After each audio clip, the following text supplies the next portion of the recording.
Be on you. Welcome to the show. Today we are totally in favor of imaginary friends as we are reviewing the 2017 sci-fi original series Happy! Indeed.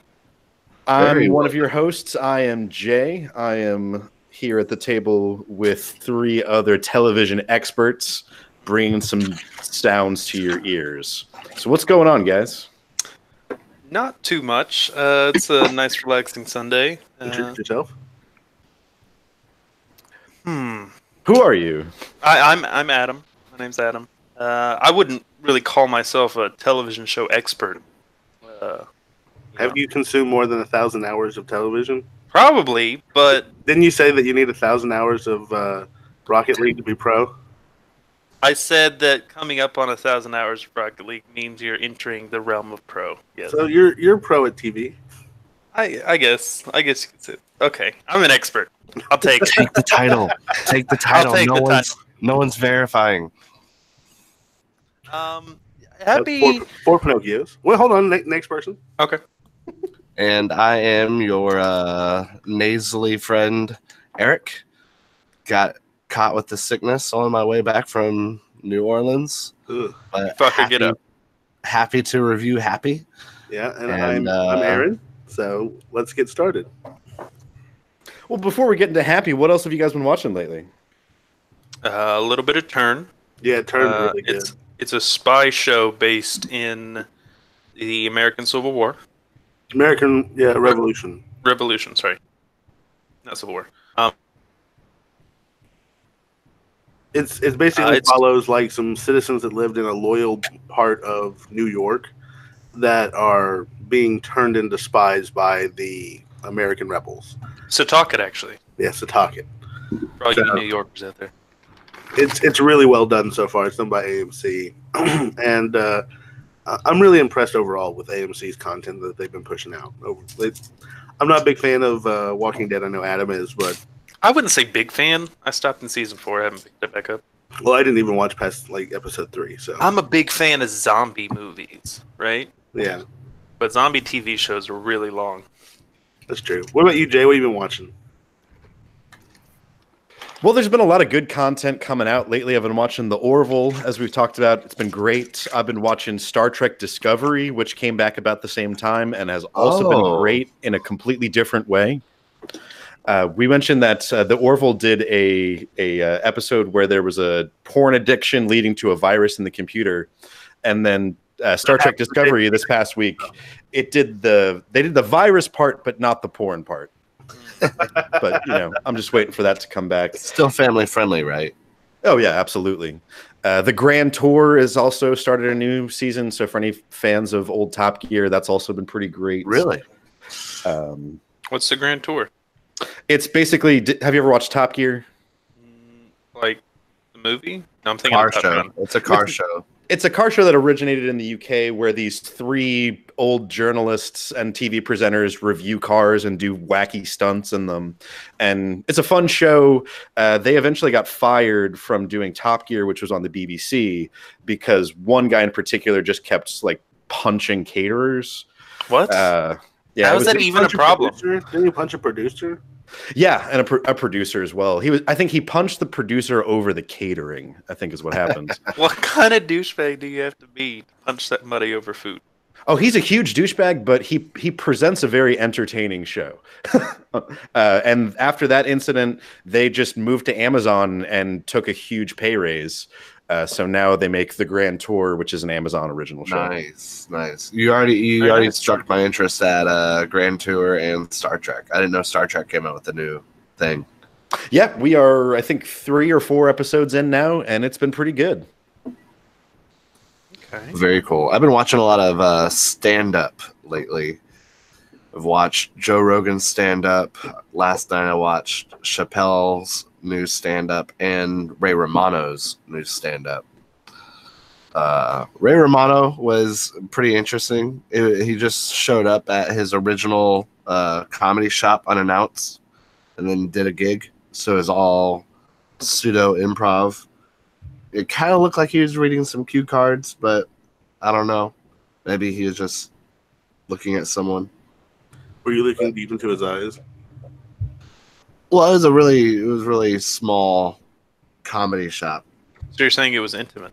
It was an intimate situation, but it looked like he was reading cue cards. But I don't want to Assume. knock him too hard because I like Ray Romano.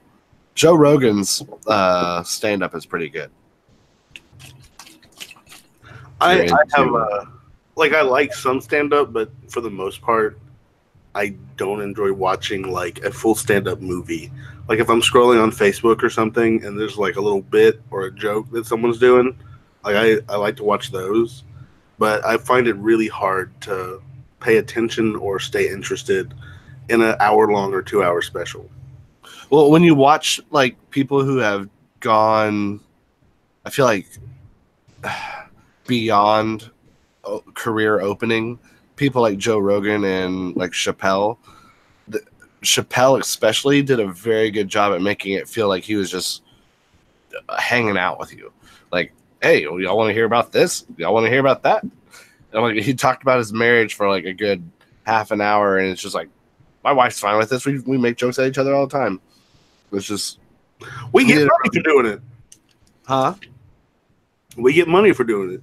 Well, yeah, but he did a really good job. But anyway, how did y'all like Happy?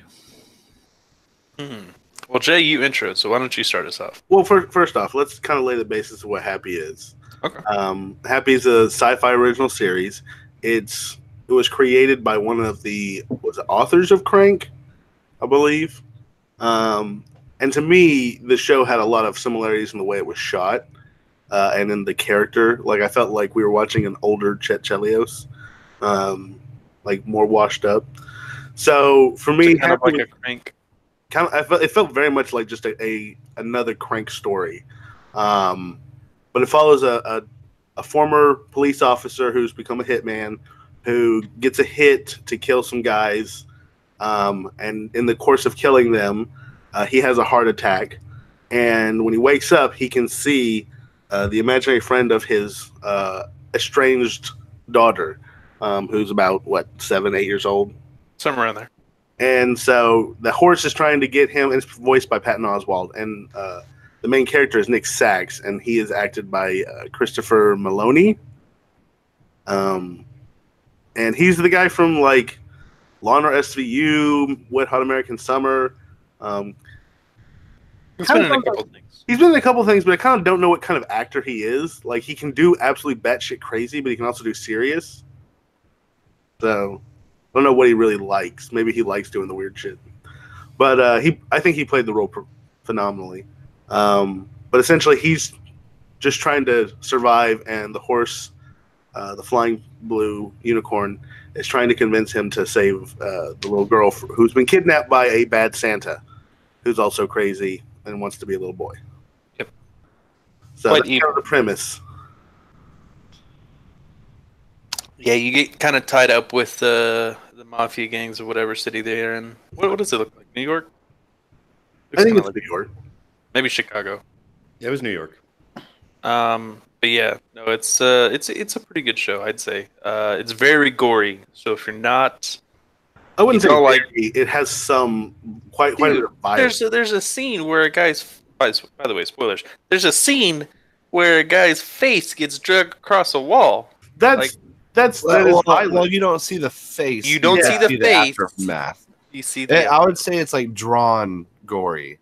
Like it's not like makeup gory. Everything is visual effects. It's not Sam Raimi like head shoved up the butt of a corpse with your head sticking out the stomach gory. Like that was ridiculous in Evil Dead. This was just violent. It was definitely like gratuitous violence. Okay. Wouldn't you agree? Gratuitous violence. I think that's gratuitous at times. It wasn't all go all the time. And so I do appreciate that it wasn't Crank the entire time, because that would have been hard to keep up. Well, it would have been very hard with the little girl in the scenes to have Crank violence. They had more story to tell than just Nick Sachs. Yeah. I will say, given the scene and you did a good job at setting it up.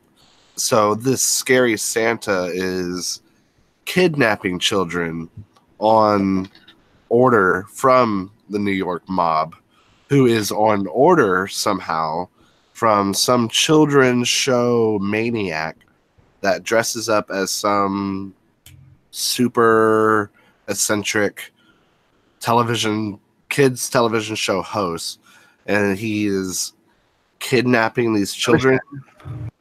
We don't exactly know who the customers are. Yeah, it looks like he's kidnapping him to send him to someone else who's higher up. Pretty boxed up. The kids are being boxed up. So at the beginning of the show, you kind of get this creepy feeling, but just spoiler alert, it's not creepy. It's just psycho. Like the kids are totally fine during the whole show, so there's no vibes. The way I took it was like there was the scene with the beetle, like, and then like the beetle walked into the room, and it was clearly some type of weird leather orgy, and like they were all adults though. They were all adults, but he wanted the kids. I think that he was giving them to people whose little less savory wanted those kind of things. Because remember, yeah. You remember the show that never escalated to that point. Is all. It didn't ever escalate to that point. But Season 2 might. Whenever he was trying out for the position of Sunnyshine, and it was like him in hot pants and like a tank top dancing like a ridiculous like stripper dance, and this was like a tryout for a kids show. Mm-hmm. And I was like, that scene felt really out of place, but it also revealed a little bit more about his character, you know? Absolutely. You also got a really good look at like the Mafia Syndicate, which played a pretty heavy role in all this. There's one scene though that I didn't understand. Do you guys remember Mikey, the one who was half dead? Yeah. Okay. He got flashbacks from his time spent across the Big Great Lake in Italy. Yeah. Whenever he was learning the password. Don't know what those mean at all. That's a bad. And they never explained it. Is that just... The world was run by devils, mama. And I think that what it was he was like seeing the difference between his carefree life and then like all of a sudden he knew that there was something more, a deeper truth of reality that he wasn't prepared for. And I think that that's what that was supposed to demonstrate. Wait, why did he talking keep about the saying flashbacks? You're talking about the flashbacks to like whenever he was being tortured? Was he being tortured though? Because he was supposedly just going over to Italy to visit his grandpa. He was being brainwashed. The password was being brainwashed into him. Gotcha. He was being encrypted. Okay. That's a good way of saying it. When he got back, all he kept saying was blue, which makes me think blue was the password. Blue is probably the password. But Blue was the guy, remember? Exactly. That's the name. Yeah, but it's too easy. Why not just make the password blue? Like you're some old dying man, don't know how to use computers. Like I don't think it's that blue. kind of password. I think it was like a demonic password. Potentially. Why do you think he was demonic? Because the only reason like, the demonic got like brought they in were was because that sacrificing old... women in like No, pneumonic, not demonic. Okay. pneumonic. So, well, Jay, you've been quite quiet. So, Well, I think you got to take anything I say with a grain of salt because I didn't pay very much attention to this show, I'll admit, because a lot of the things you guys have been describing about it, the gratuitous violence, the use of the children as the pawns, as well as the mafia element, those are three huge turnoffs for me for television shows that I understand that that some people like that, but it's not for me. Interesting. So Were you a huge Sopranos fan? I did enjoy The Sopranos, yes. I've never seen it, so isn't that mafioso-esque and like you talk to me, I cut your finger off with the cigar. I did borrow The Sopranos for like 3 years. Yes. The Sopranos, you know, I don't really have a good explanation for why I accept The Sopranos, but it turns me off from other TV series. Fair enough. But, it's probably on another level where you can overlook that. Yeah. I would say that even the violence in Happy was more gratuitous than The Sopranos at the time. Oh, absolutely, it was. I think this is also a show that's based on a graphic novel, And anytime that phrase comes out in a trailer, I'm like, nope, don't care. I'm not gonna like that. Really? Yeah.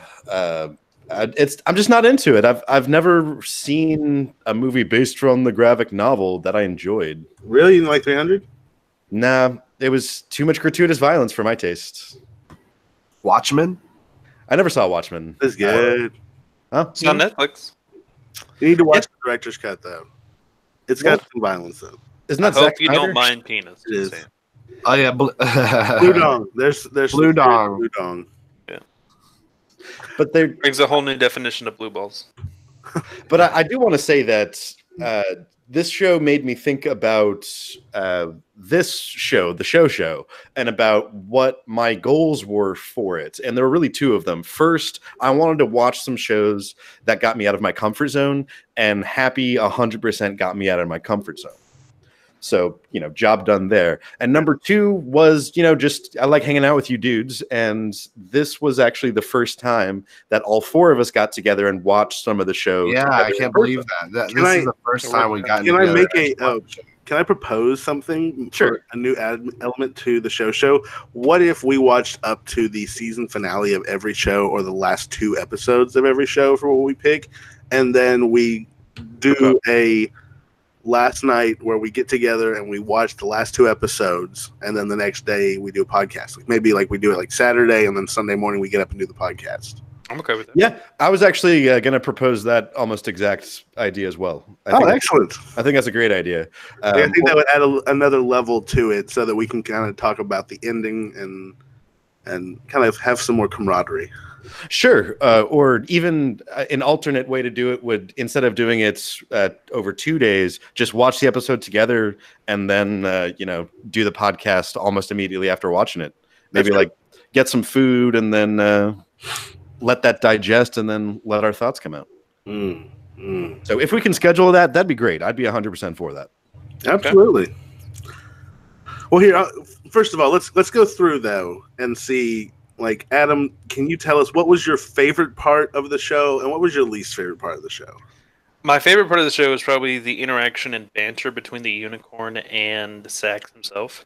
Okay. I enjoyed those scenes quite a bit. I thought it was pretty funny. He played the crazy eye pretty damn good. He played it very well, but he was having a hard time rationalizing against the childlike innocence of the unicorn. Yeah. So he couldn't win against that banner. He was like, oh man, what do I do here? Whenever he realized that, oh no, you continue. That being said, if you had me pick a favorite scene, it would probably be the one where they're doing the gambling. Not only does the crazy unicorn get super high on cocaine, which is just hilarious, really. Seeing that imaginary friend who accidentally got high on cocaine, yeah. Yep. We need to do some more nose candy. Some booger sugar. No, but also Sax just has this really badass moment at the end of the card game where he kicks everybody's ass, and I thought that was cool. So that would probably be my favorite scene. I liked the camera angles for the show. The cinematography. The cinematography. In a lot of the fight scenes, it felt like it followed the fight really well. It wasn't just zoomed out showing you everything that happened. You felt a little more immersed in the fight. Yeah, when somebody got knocked down, the camera would follow him to the ground. It was very Matrix-esque like that, yeah. But no slow-mo, but it followed the fists and stuff. Yeah, absolutely. So that was fun. That was cool. Let's see what else. I mean, that's all I can really think of right now. I may have more stuff later. What did you not like about it? What did I not like about it? I didn't like Sunny Shine, and I'm not sure if that's because he did a good job of playing a bad guy, or I just didn't like the character. I didn't like the Roach Room. I felt that was kind of out of place. You're having this mafioso guy and all this stuff, and all of a sudden the leader of the mafia in New York gets called into a room where he's talking to a guy in a roach costume. A beetle. Then proceeds to exit into a giant orgy with other people that are in costume. And it seemed out of place, really. It was bizarre. Like when you think about, oh well, who would be above the mafia guy? You don't think, oh, it's the guy in charge of the kids' TV show who likes to dress up in roach costumes. Well, powerful sexual deviancy. I feel like there's an association with power and being deviant in some way. There's like all these weird conspiracy theories about that grove out in California with the owls or whatever, and them sacrificing children to some owl god. I mean, there's always weird stuff about how people in power have, dark secret orgies and shit like that. Yeah, but then coming back to Sunnyshine, like, how was it him? Like, you saw the Because video. like We brought up the video. Kid. But that was, I don't understand how that fit, but I think that it showed that he was unsavory character. That this was all just an act. Mm-hmm.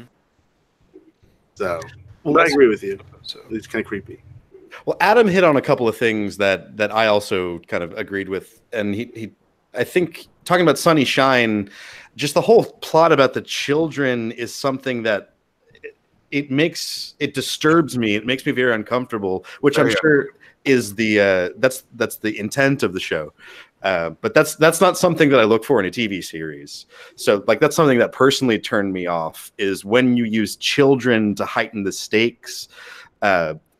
Sometimes when you do that, it's cheap. It's a lazy way to make me care more. I don't feel like that was the case here. I think they, Well, you have a show about an imaginary friend. Like you had to have some way to tie Nick Sachs to the imaginary friend. Right. And that was, he had to save his own daughter. Oh, right. This was a little bit deeper than just his own daughter. It was, a mafia child abduction ring. And, child trafficking is not something that's unrealistic. That's quite realistic, unfortunately. Yeah. So, yeah, I think that's true. How else do you incorporate an imaginary friend without incorporating children? Right. And I think kind of the theme of my thoughts today might be like this show was done well for what it set out to do. It's just I don't like what it was trying to do. Not my flavor. Gotcha. Yeah. So I think the use of the children here, it was completely appropriate to the context of what the story they were trying to tell and the way that they were trying to make you feel. Because I think they wanted to disturb you, which brings me to the second thing, which was that orgy scene. Like that was I think Eric might have used the word rage quit moment on that show. Where I was just like, you know what? I'm done. Like, I'm not saying this is unnecessary for the story, but like, I don't want to watch this. Yeah. Well, it was kind of unnecessary for the story, though. I get Aaron used the word sexual deviancy, but I don't know. It just wasn't necessary. Like it was at the back end of the scene. You only caught a glimpse. It didn't need to be there. You could assume that the guy in the roach costume was probably a sexual deviant. Like, why would he be in a roach costume? Yeah, I didn't like how they revealed the roach guy. I wish they just kept the mystique and then left it at that. Did they reveal him? Was he? Yeah, that was Sunnyshine. Yeah, that was. You're sure? He took off the roach. Stuff. Okay. And then he put it back on at one point in time. Can I pose a question to the group? Sure. Yeah. This show aired on the Sci-Fi Network. Can anyone identify for me the sci-fi elements of this story? The imaginary friend. That's not sci-fi. That's fantasy. That's a blurred line. The fact that the imaginary friend is actually real and not imaginary. Yes. It's like some type of quantum dimensional science that is operating at a level of quantumness that is so quantum that we can't even understand it. Well, the dragons on Game of Thrones are very much real to the world of Game of Thrones. That doesn't make it science fiction. No, I know, but see, since Happy is an imaginary friend, but is also able to interact with the corporeal world, there is a quantum element to his existence, which is science, not fantasy. I think you're stretching, but okay. I think, dude, basically that all of science is shown that the world is not magic, and all of quantum physics has shown that everything is magic. So, sure, but if we That's compare a good way to explain that. If we compare this to the other sci-fi show that I can think of off the top of my head, which is The Expanse, we got some hard sci-fi on one hand, and then we got some imaginary friends on the other. What about like some Stargate universe action? Yeah, I feel like, remember at one point in time, didn't like G4 have wrestling on it? Like I don't think that these channels necessarily are 100% pure on these things. Like, for example, was it Caprica? It's technically sci-fi because it's a different planet, a different culture, but it's just like the story of what happened on that planet before Battlestar Galactica took place. Mhm. Like, it doesn't go out into space; it just deals with the people on the planet. So, like, They also have ghost hunters. yeah, they also have ghost hunters, which is definitely not science. Is it like Storage Wars on the History Wait, Channel or you something saying like that? Ghostbusters isn't science? Shut up, Adam. But I think that I might have like bit for that head fake too hard because I kept waiting for the sci-fi element to show up and it never did in my Yeah, opinion. would you consider, like, AMC used to put on old black and white movies all the time? Do you expect in every AMC show to like be some callback to old movies? No, okay, you're right, but like if a show came out on TBS, you're like, this is going to be funny, but then it was just like based on the Saw franchise. They also You'd be have like, friends on there. I'd be a little disappointed because TBS is known shot for always fired. funny. That's literally the call tag. And also AMC, a little bit different than a channel named Sci-Fi. So I have to revoke that. No, but at the same time, it's not like science fiction. It's sci-fi, and it's SYFY, right? So Yeah. they changed their name. It's a brand. It's a channel. Yes, they do a lot of sci-fi stuff, but they've done other things too. So it's the way that Apple is just Apple and not Apple Computer anymore. exactly. You're right. So it's all 21st century branding bullshit. And to know just a little bit about the law, usually company agreements say like any and all lawful business. So yeah, so I'm not saying that this network should be prevented from airing shows that do not include a science fiction element. You're just saying you were led astray, and you feel you felt like you were stolen from. Got it. I was personally led astray, and that's on me, and that's fine. Well, here let's keep going. Eric, what did you like? What did you not like? Oddly enough, I liked how they resolved the bad Santa guy. Like, he wasn't like eating the people. He was just dressing them Lobotomizing. up. Huh? He was just lobotomizing them. Yeah, that was weird. What do you mean? You remember he was making them children forever by taking the screwdriver or the drill and drilling into their brains? Yeah, it obviously wasn't no, his I didn't first see that time. part. Yeah, it remember whenever obviously. she took the girl to the boy land, girl land, little boy, Toyland. whatever, Toyland, and there were the people, like the adult people walking around, but they had like a little drill mark on their head. And then like he held her in his lap and he put. I didn't catch that part. No, I thought Yeah, they were forehead. just kind of like complacent and like brain dead. No, they were brain dead. They were brain dead. They were lobotomized. Shit. He brought them there as kids, and like the oldest one was already like a late teenager, like almost 20. So he'd obviously done that before. I had a problem that I just thought of with the show though. So remember when he was talking with a girl, Mm-hmm. which was creepy in and of itself, Creepy but man. he found out who the dad was. Yeah. How the hell did he find the dad? Remember, he had met him before. Remember, they had met through Blue. Okay, sure. You know what his face looks like. How did he find him? He was asking about him at that bar where the Santas go. The last scene that he got information from was But that doesn't when he mean was with the that girl, wasn't- and but then that he just went out and found him. No, how did the Santa find the cop? Yeah, but that's what I'm saying. Beat him up. He ambushed him. The cop was at a bar that the Santa was known to go at. He had friends there. Why wouldn't they tell him? You're acting like this guy didn't have a cell phone or anything like that. Well, no, Like, but he you're acting like showed this it. guy had friends. Yeah, he didn't I'm know. pretty sure that the people at the bar like would let people know. Like, he was asking about.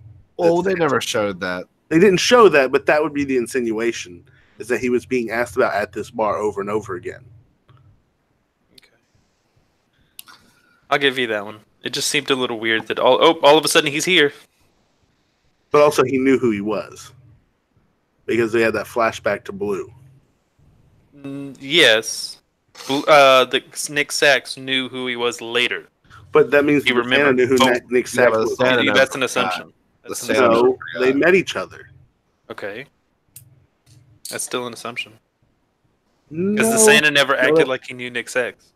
No. They It's definitely like, met. oh, we meet again. Yeah, they definitely met. But that was when Nick Sachs was a cop, and it was also when he was No, it working with wasn't. Blue. He was already. Yeah, it was. He was already a hitman. No, he wasn't. No, he was already a hitman. Well, it was still like 4 or 5 years prior, but nevertheless, they met. Nick Sachs totally forgot him, and then Bad Santa never forgot that he called him a fucking weirdo. Yeah. Okay. He's like, "You're gonna bully me? I'm gonna come get you later." So I never forget. Anyway, it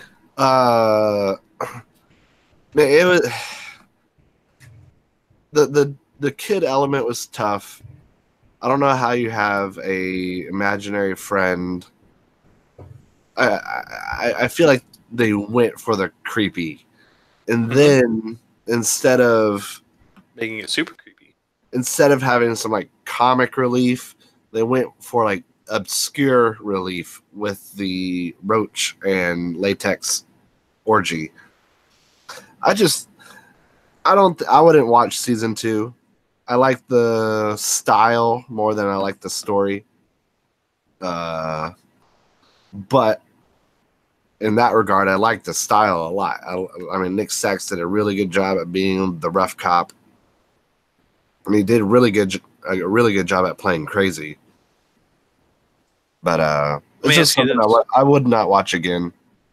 Do you think season 2 is going to be based on him finding kids? Or do you think it's going to be based on Maybe something else they all with got the shipped unicorn? off, didn't they? They all got shipped off, but he got his daughter back. no, they got everybody. They saved all the kids except for his daughter because Santa had kidnapped her out of it, and then he saved his daughter also. So the next season is just him, like With the unicorn. with the unicorn, because the girl had grown up too much and didn't need an imaginary friend. But he's still going through a mental breakdown because he's a dad and he's got health problems and he's just a little crazy. What about Blue? Blue, I thought, died. Didn't he beat the living shit out of him? Oh He was yeah, arrested. yeah. He was The arrested. girl cop. The girl cop. Girl cop arrested him. No, Blues. Did you guys not watch the after credit scene in the last episode? Oh no. Oh my god. So I'm going to assume he got Alice. put in a bucket. No, Blue's in prison, and then Mikey comes to visit him and transfers the demon into Blue. Oh, And that's the last thing you see. Because remember, the old woman was like, once the demon gets to Blue, it's over. Oh. so it's going to be the demon in Blue versus Happy and Nick. Oh man. The password transfer was never a password. It was a demon. It was a demon. Oh, now I actually do want to watch season 2. I do want to watch season 2. I wanna watch Ah, season 2. son of a bitch. Voted. I'm voting. Thank you, Jay. All right. Well, I feel like we've heard what Jay didn't like and kind of could appreciate about the show. So I've given my thoughts. this is my 2 cents. First of all, to address the bug orgy situation, I will say this: the show was clearly taking innocent things and kind of flipping them on their head. The show's called Happy. It's not a very happy show.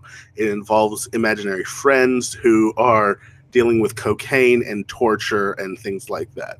It's also dealing with human trafficking and clearly some level of sexual deviancy or pedophilia, but you also have to do it in a way that doesn't make it distasteful. I felt like the weird sex orgy, the deviant scene, and the kids being put in boxes was a much more tasteful way of saying, hey, this is about human trafficking and, the terrible dirge of society, than to have something more explicit, like, them like betting on the children in like on cameras, because I've seen movies where they have that kind of shit too.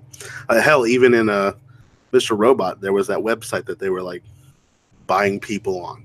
So for me, I felt that they're dealing with innocent things and flipping them on their head. So it kind of was the theme all the way through. I felt like the scene that I loved the most was whenever he realized that Happy wasn't just an illusion, wasn't just a delusion of his mind, but actually could see the cards in the gambling room. And he like takes him to the bathroom, and his eyes in that scene, like when he's wide-eyed and he's so excited that this guy, that Happy can see the cards, and he's trying to convince him to help him cheat. That was one of the best scenes in the whole show for me. It was very, very well done. But The thing that I didn't care for is just, I don't know, too much Christmas overall, like Saint Nick, Nick Sachs, all this stuff. The Christmas stuff was a bit too much over the top. It could have happened at any time of the year. Sunny Shine didn't have anything to do with Christmas. It's true. So that element I felt like was just another layer that wasn't necessary. Just to give you a creepy Santa. Yeah, it was just to give creepy Santa. It could have been done a different way. Well, Yeah, the season of winter is always creepier too. I guess so. But I will say that because Crank 2 are two of my favorite movies, and this just felt like the TV version of Crank, I thoroughly enjoyed it. I thought it was well done. I thought it was... and I personally, whenever I hear based on the graphic novel, a lot of times that means I'm more likely to enjoy it because I like to see things that are done kind of like, an imaginary telling of something. Like I feel like 300 and stuff like that are movies that I really enjoy. So for me, that was like a positive note. But at the same time, I thought this was going to be a comedy, and I was completely wrong. So, there were funny elements, but it was not a comedy at all. So, I would definitely like to do a comedy as our next show. But anyways, that would be my kind of 2 cents about the show. Okay. Well, do we want to rate it and then pick a new show? Absolutely. Let's do it. All right. Final ratings for Happy, starting off with Mr. Adam. I'm gonna give this show just to be weird, a 6.8. Damn it, dude. I'll give it a 7. Okay, 7. Damn it, I'm using pin, dude. No, it wasn't the greatest show. It wasn't a bad show. Like I said, the cinematography was great. Story could have been better, could have been more refined, but I liked the idea of the imaginary friend, like being real and being able to give information. Like no one else has really done that. So it has points for uniqueness. So that being said, 7. I liked it. Would watch again. At least season 2. All right. Adam's a 7, and he's in for season 2. How about Eric? I liked the style. One of my favorite movies and stories of all time is Max Payne. So I don't shy away from the violence or the gore, but over the top, grotesque stuff I lean away from. But this, I think Aaron said it best. Like it wasn't ever distasteful, but I just didn't like the latex, and I feel like they could have done. They could have dove deeper with the roach thing. I wish they just kept the mystique of that going. But I'm going to give it a very positive 6.3. Are you in for season 2? I'd watch it. I'd watch it if it came up on my feed, and the surrounding 12 tiles were not more intriguing. Fair enough. You guys have heard a lot of my thoughts on this show, and there were parts of it that I liked. I particularly liked the performance of our hero Nick Sachs, Christopher Maloney. Thought he was great whole time.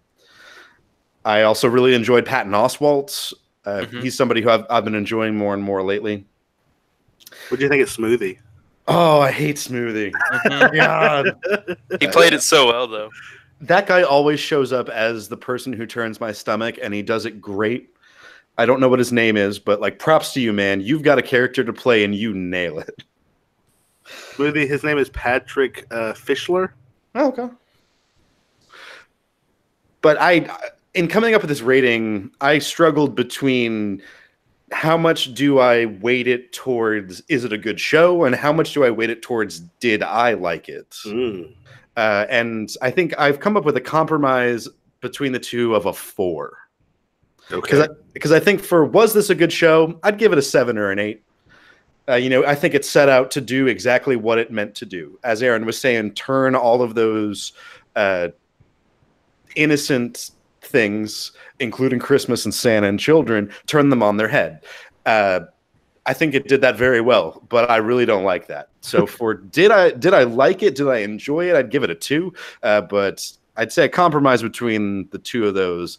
I'll give it a solid 4.0. And I would prefer not to watch season 2, but I am a slave to the show. Fair enough. Okay. So, as stated before, I really enjoy this style of storytelling. I enjoy ridiculous, almost like hero stories where it's really more of an anti-hero where they're being drugged into it. A lot of times, I find those really interesting because I feel like it's very telling about human nature. So for me, these kind of shows are very intriguing. I'll say it that way. I thought that Happy did a good job of keeping me interested all the way to the end. And I thought that just the acting in it was top notch, from creepy evil Santa to Happy to Nick Sachs to the mother with Alzheimer's. All of it was very well done. And also the TV show, I will say this, the reality show with the mother, like doing the weird Italian voodoo or whatever, that was pretty funny. Also the fact that they were blurring out Blue's face with everyone already knew who he was because it was the Scaramucci family was pretty funny as well.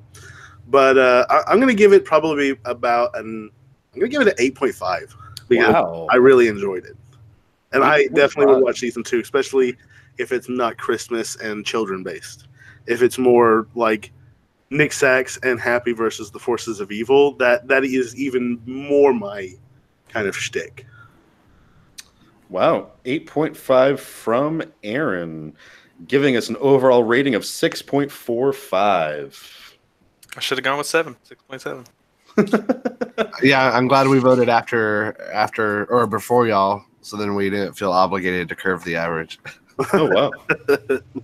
Well, with a 6.45, that nestles Happy Season 1 just below Man in the High Castle Season 1 and just above Cowboy Bebop. Oh, wow. Okay. Yeah, so it's kind of like smack dab in the lower half of the middle third. Hey, this just in, me and Smoothie share a birthday. Oh, why are you happy about that? December 29th, 1969. That's a fine birthday. You were born in 1969? Oh, that was great. So, as for other shows, I assume y'all are also down for comedy. Yeah, comedy would be great. Okay, how about a dark comedy? Well, didn't we just do dark? Let's No, do this was regular not comedy. a comedy. This is.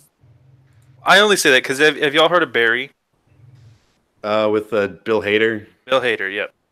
I watched the first couple episodes of it a while ago when it came out. Okay.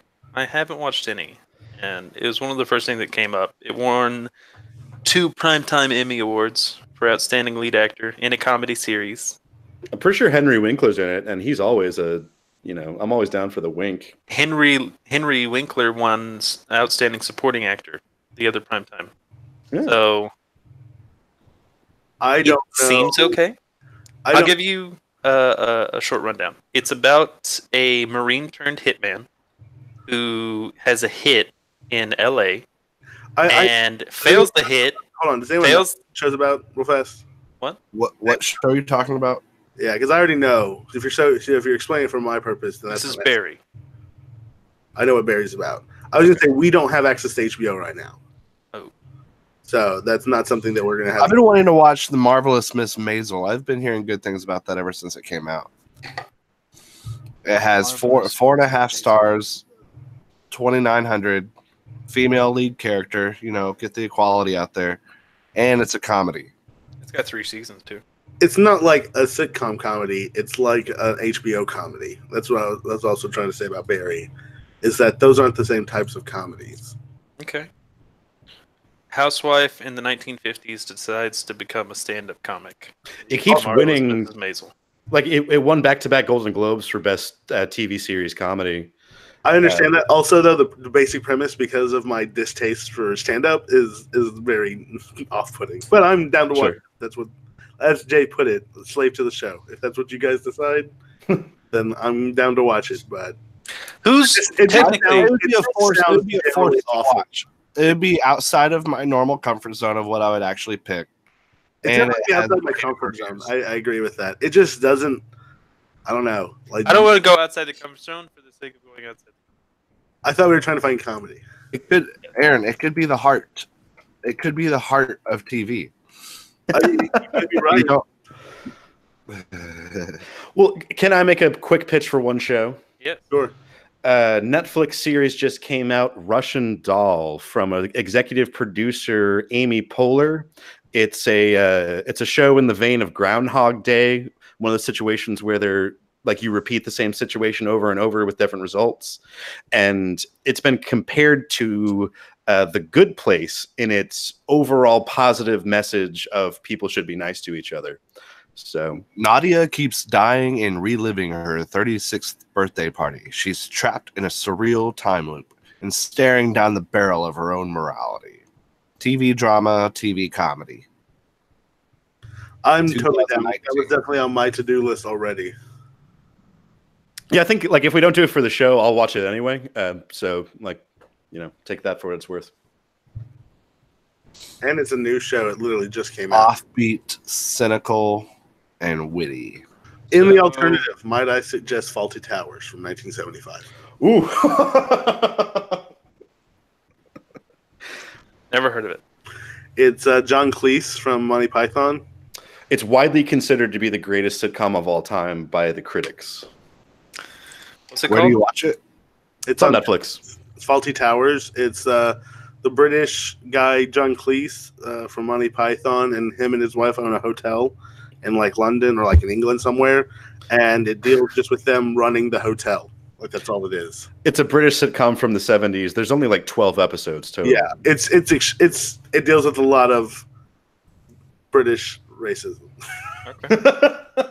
Like they have a Spanish like from Spain bellhop.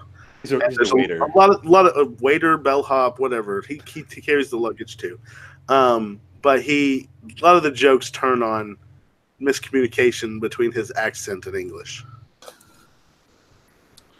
So I'd be okay with that, but I'm not really feeling a sitcom. I'd also like. I really want to watch a show. story. Well, do you want to watch the Russian Doll? I'm fine with Miss Maisel or Russian Doll. I'd also like to make a pitch for a show. Did y'all enjoy Big Bang Theory? Oh! I'm gonna take that as a no, or you just stub your toe.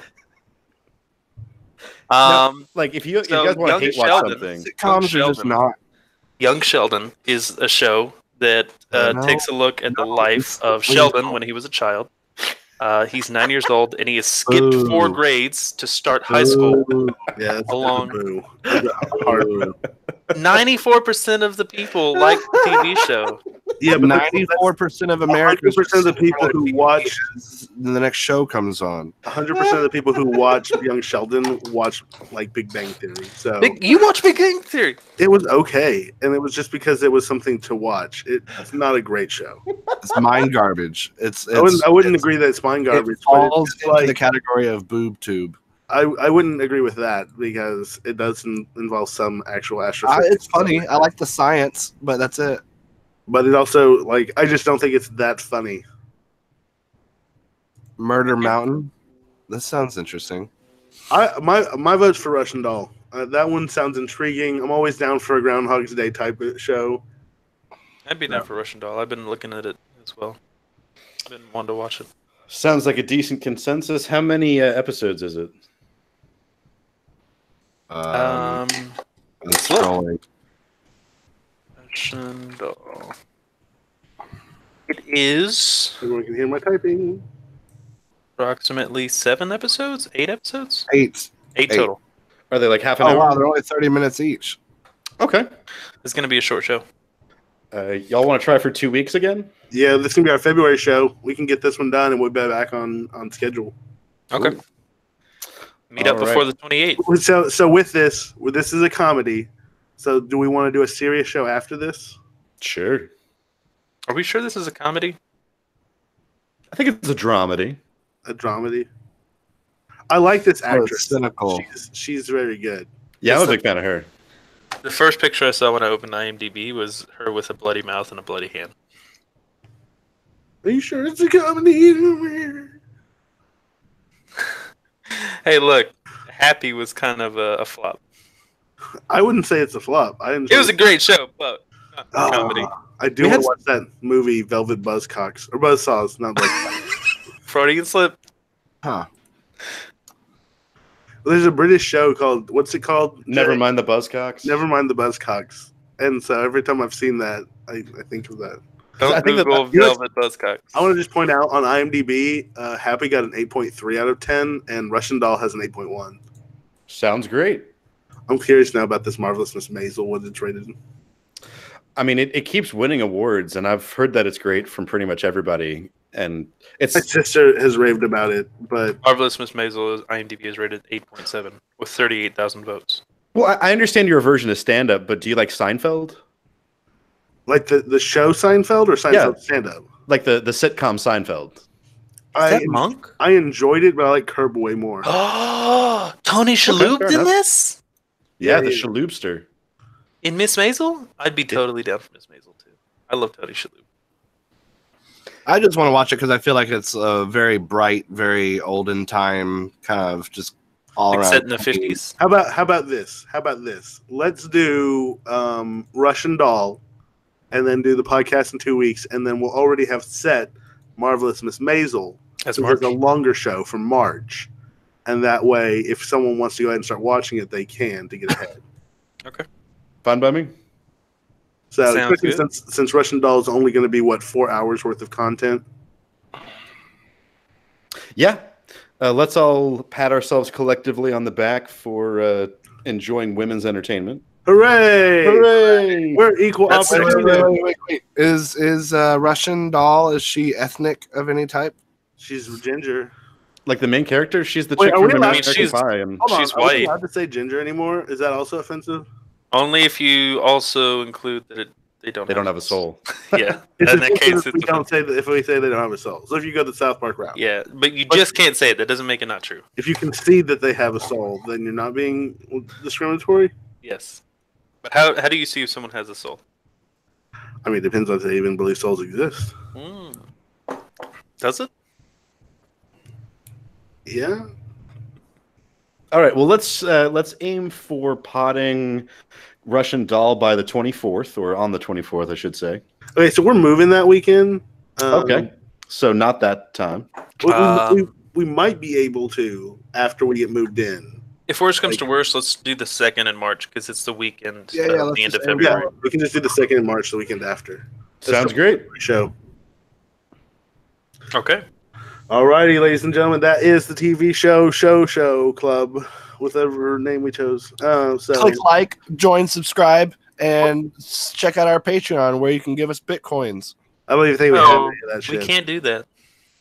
We could, but I mean, This show has been sponsored by Emergency. no, it's not. No, 1,000 milligrams of it's not vitamin true. C. These are false statements. Do not Take do not care of your believe health. We This receive is no Mental type Health of Awareness sponsorship. Month, and happy Black History. Yeah. Happy February. Great job, Eric. You're all inclusive. You can tweet at Eric at Eric is a dumbass. Hashtag. Hashtag. All right. One love. Salutations.